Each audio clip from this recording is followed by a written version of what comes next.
All right, what is going on, everybody? Welcome back to another week. It's our Week 14 NFL review show here, joined by Max Steinberg as always. And if you guys have been keeping up with the SaberSim Discord or even the standings in some of the contests, you guys would have seen that SaberSim users shipped not only one but two Millie Makers this week. So that makes three in the last 2 weeks here. So definitely on quite the heater here. Shout out to our models team and everybody, working super hard, helping you guys to, just get good projections and good lineups and, all the work that you guys are putting in as well. We've seen winners everywhere. So we really love seeing that and it makes us feel really good. Max, how you doing, man? I'm doing well. It's super. I mean, it's just really exciting to see two millionaire winners from who had SaberSim logos. That makes us really happy here at SaberSim.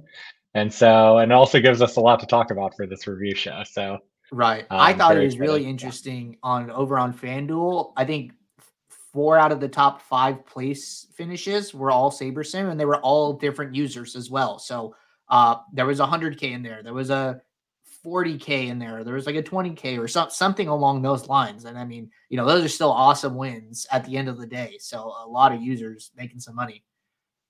Yeah, pretty cool. Yeah, Pretty unfortunately, cool we don't stuff. have a contest flashback for FanDuel just because they don't provide the CSVs. But we're going to spend a little time here talking about our DraftKings Millie Maker winner, and that was Hacksaw E11. So shout out to Hacksaw here. But Yes. Max, where do you want to So start? yeah, I actually just wanted to talk about actually his stack. So he used Lamar Jackson and Odell Beckham Jr. and Isaiah Likely. And I think, some people might look at this and go, SaberSim didn't give me this lineup. I don't think we're particularly high on Lamar Jackson or Odell Beckham or Isaiah Likely. I would say we sort of had a middling projection.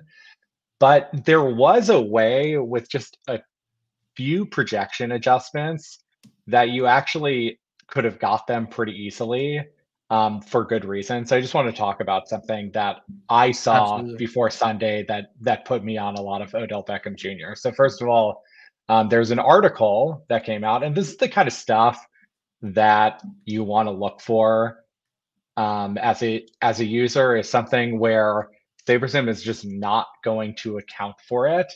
And if you scroll down in this article, you'll actually see a couple things, which is one, if you just scroll down farther, one is he was named team captain for this game. And that was a really big deal. I think it just means, hey, this game is important to him. And let's just look at the quote at the end as well, just so you can Okay. stop Okay. right there. But so he was named captain for this game, which, usually with sports, like everyone is trying very hard.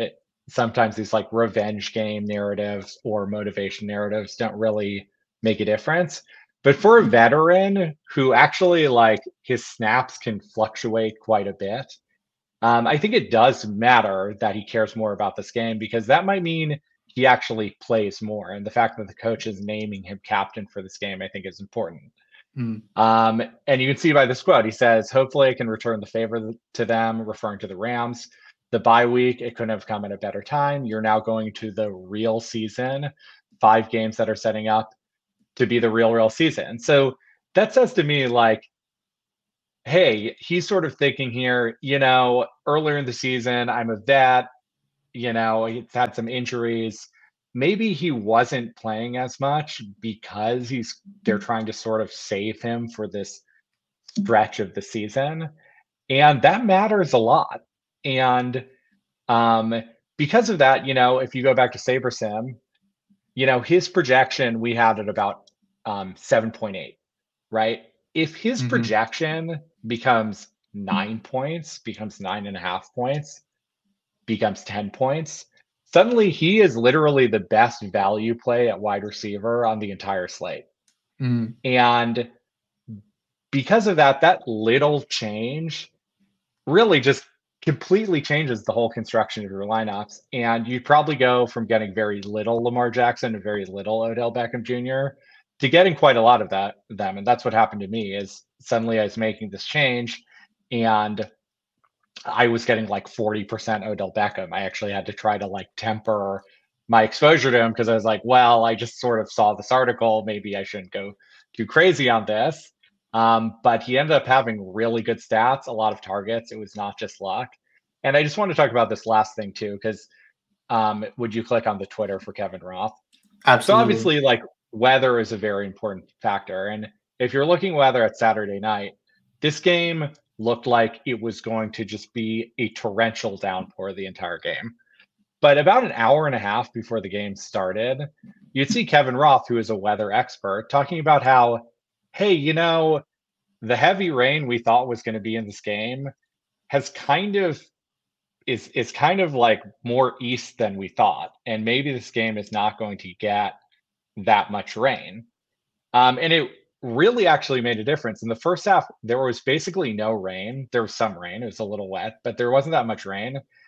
And Lamar Jackson, I think, passed for 200 yards. Odell Beckham got a long touchdown. It really made a difference.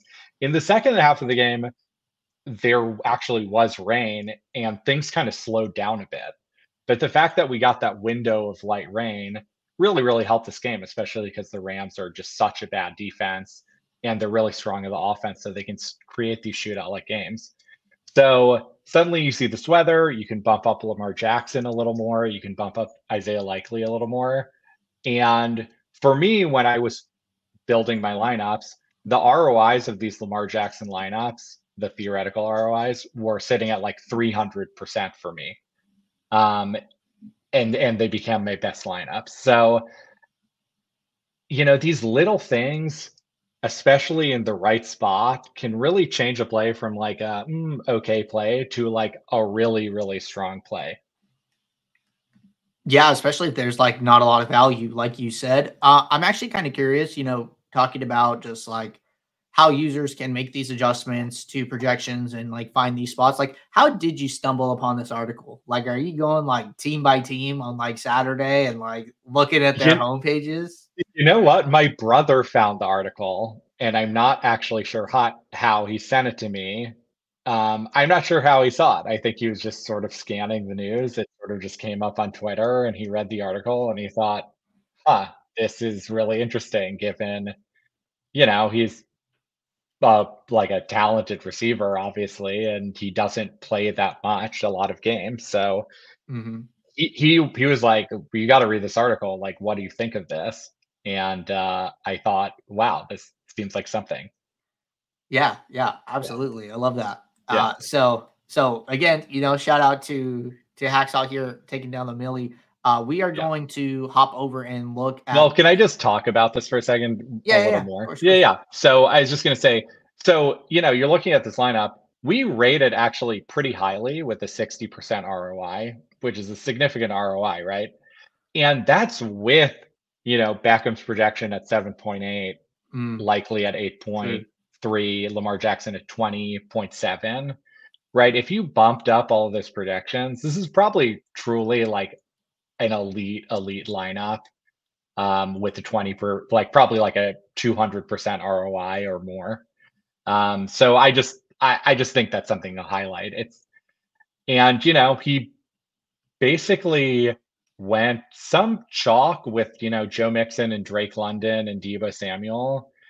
And the rest of the players projected kind of fine. It just sort of was like this contrarian sweet spot lineup that had the best stack, that you could find, and it really paid off for him. So I just want to, before we just move on, I just want to say congratulations to Hacksaw, and yeah, I think, I don't know what he did, but it's possible that he adjusted up these Ravens a little bit, and if he did, that really paid off because ended up winning $1 million for it. So congrats. Yeah, yeah, and this is like kind of um similar. Just something popped in my head right now. Like last week, we talked about, hey, Shady Advice. His morning guys kind of underperformed, and we were wondering if he ended up late swapping that lineup. We checked, and he did, and then we saw Elusive Smoke, who won the Millie over on FanDuel. He posted a message in the Discord saying like, "Oh, thank God for late swap." So really interesting to kind of see like how everybody is taking advantage of late swap like for these afternoon windows. I would be interested to know if he did anything as well here, but like most of these guys played early, right? Like the Baltimore stack was early, uh Mixon, Rashad White were White. Yeah. early, London was early. So really it's like, hey, how did he get to kind of Debo, Eckler, and the Vikings defense were like those only last three spots here. But always kind of interesting to see how that works out. Yeah, absolutely. Cool. All right. Do you want to look at the highest sim ROI portfolio now? Sure. Like, you want to do it for this contest or the 555? We could do the 555. That's no problem. So I'm gonna jump Okay, over let's see here it. and let's see what the max was. Max was 150. All right. Gonna be probably Wow. a smaller group here. Yeah. And let's see. These names should all be Oh, familiar, but it looks like our highest sim ROI was Chipotle Addict. yeah. So let's take a look. All right. So you want to So let's he start with actually had, yeah. some stats. So interesting. So I'm not surprised that we're not seeing much QB+3 this week for the top player. It just was not a week with a lot of high over-unders or a spot where there was one QB with a lot of value. Mm. So I think it makes sense that we're seeing a lot of QB+2, QB+1, things like that. I actually would say that this is more stack heavy than I would have expected. I'm curious what the QBs that Chipotle used here. Let's see. Brock Pretty spread Purdy, out. yeah, pretty spread out. And really, well, he had 4% Lamar Jackson, which is over the field. Anything that stands out to you with this QB exposure? Other than kind of taking a stand against Justin Fields, nothing really here. I don't see a ton of big leverages. I'm curious, Yeah. like overall player exposure. Well, it seems like he's a little under on Zach Moss, and he was a little under on Kamara. This might be one of those things where we saw maybe it was last week or 2 weeks ago where we're seeing someone just play a very solid set of lineups Yeah, I think it was where, Whistles. yeah, We saw yeah, Whistles do it, where it's like, hey, just like try not to make a mistake. right. And, none of his exposures are super hot takes. He's stacking with the bring back and probably not playing anyone that Saber really hates projection wise. And because of that, he just sort of had the group of the highest ROI lineups. He really doesn't seem to have done anything special, which I think is important to emphasize again. I think a lot of people think that you gotta go crazy, you gotta be contrarian, you have to do some special thing in order to be really profitable. And you can see from Chipotle, who is one of the most profitable DFS players of all time, probably, really not doing anything that special. And you can know that it's good because he not only has won millions upon millions of dollars, he's also donated millions upon millions of dollars. So clearly he's making a profit in DFS. So that's really interesting to me. That's really interesting. I think, kind of just one thing that I do want to point out here is that, this is like a high stakes tournament, 150 max, obviously a lot of money to max enter here. He's showing up as the highest sim ROI, and, he still can have a bad day on any given time that this happens, right? Like actual ROI negative 55%. So I just feel like I've been talking to a lot of users recently within the last week. It's like, hey, like, I just feel like I'm doing like, a good process, but it's just not working out. I'm like losing half my entry fees. And, what can I do? And it's like, hey, there are, top players who are in the same exact kind of boat you're in, right? Building solid sim ROI portfolios of lineups, but still losing half their entry fees. So like, just take a little bit of a step back, continue to work on your process, continue to analyze your process, continue to look at other top players, see what they're doing. And, just remember, like, stay in it for the long haul. Yeah. Do you want to look at just the top sim ROI lineups in general and see which Sure. kind of stacks were sort of ended up being the best? Absolutely. I mean, I think first off, like Lamar Jackson might not be up here, but again, as I was saying, SaberSim was kind of middling on them, and I think the projection, if we had updated for the weather, probably would have been a little higher.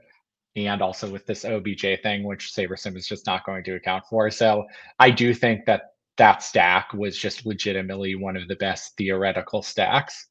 Um, and conversely, actually, this Derek Carr lineup that is played by Osimo, so I could be wrong in this analysis because we seem to think it's really good. But I really thought that Derek Carr was playing through an injury. There's a report early in the morning that he had not, it wasn't just a concussion, it was this rib injury, it was a shoulder injury, and there was a game this season where he played through a shoulder injury and looked really bad. And so this is actually an example of something where I think SaberSim is rating these lineups highly. And if you parse through the injury news, you could have been lower on these players. So I would say I actually don't like that lineup, even though it's rated highly. It's interesting seeing Bryce Young up there. Do you see anything that you're noticing here? The only thing is that, we're seeing a ton of Chris Olave here. And I do know that there was that report that he was like sick or something like that. Yeah. I don't know to the extent like how sick he was, but that's also like, hey, if you want to, take a stand and adjust projections, that might lead you to getting, less of him in your lineups or something like that.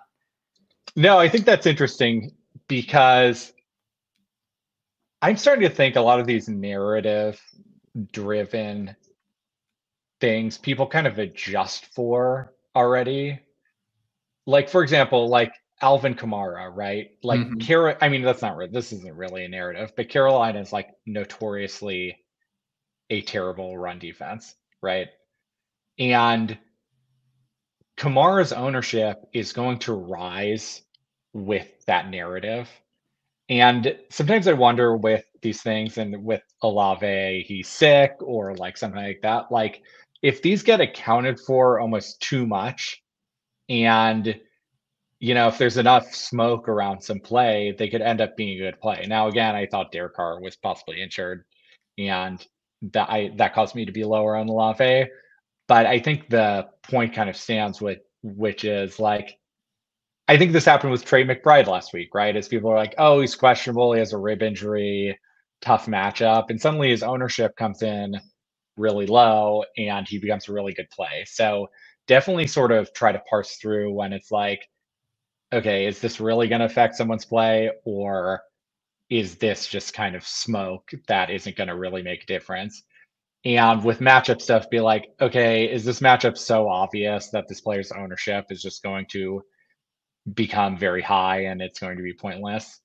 I think it's really interesting seeing this Bryce Young lineup here, because you can see like we don't project him well, but I think what's happening here is basically it's such a contrarian stack that could actually work. Like maybe 1 in 100 times, but that 1 in 100 times is, or actually it says here 1 in 400 times is actually wins the contest. But 1 in 400 times when you're this contrarian equals a very, very high ROI. So I think that's really, or actually I'm interpreting this badly, but I don't know exactly how much we're saying this is actually going to hit, that the win rate is 1 in 400.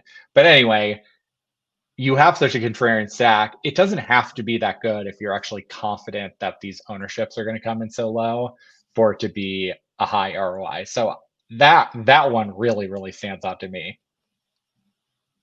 Gotcha.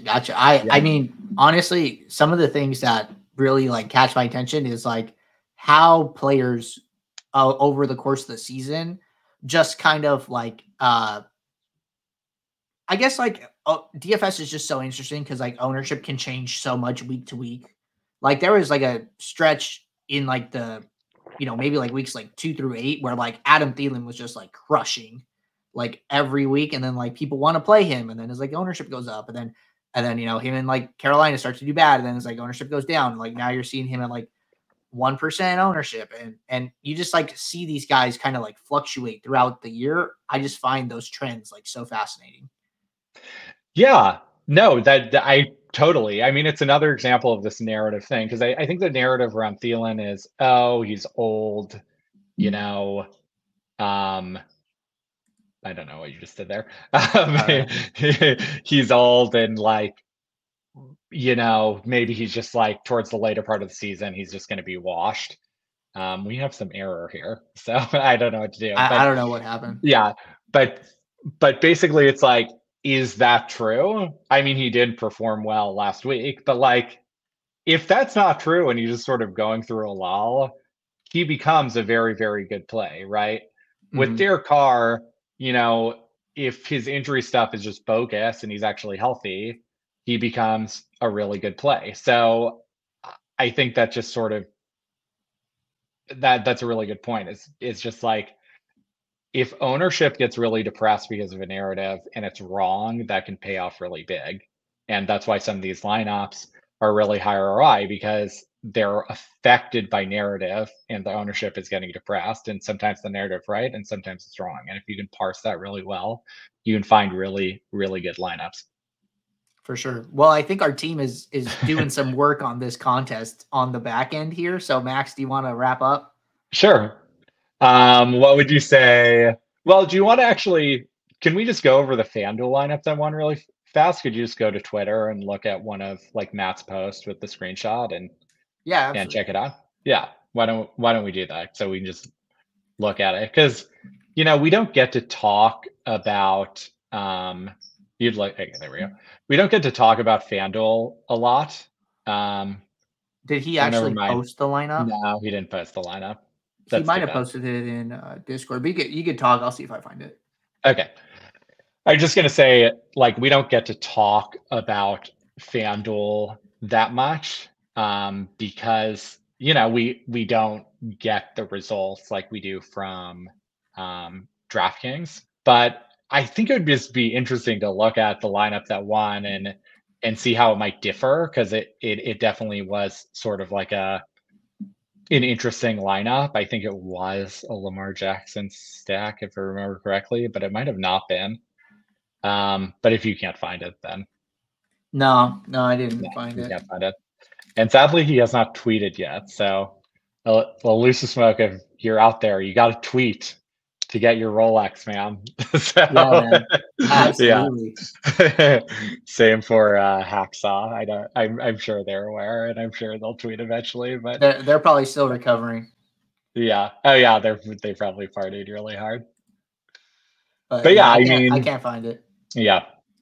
I mean, I feel like, just in conclusion, I feel like the takeaway for me this week is it really was all about like these outside influences and these narratives messing with ownership, and how those can change, how they can be wrong, can be really important.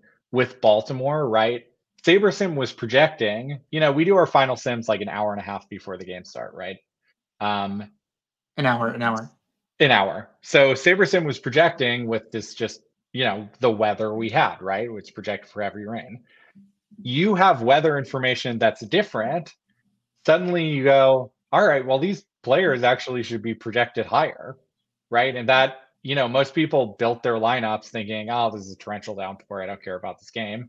It really depressed Lamar Jackson's ownership. If there was not weather smoke in that game where people thought about this, he would have got a lot higher ownership. And so that's really interesting. Derek Carr, I think people were right about this with his injury, right? But his ownership ended up being like 1%. If people are wrong, that becomes a really, really good play, right? Adam Thielen, is he just old and he's losing steam the rest of the season, or has he gone through a lull? Because if he just went through a lull and he still can have a blow up game, he ends up being a really, really awesome play.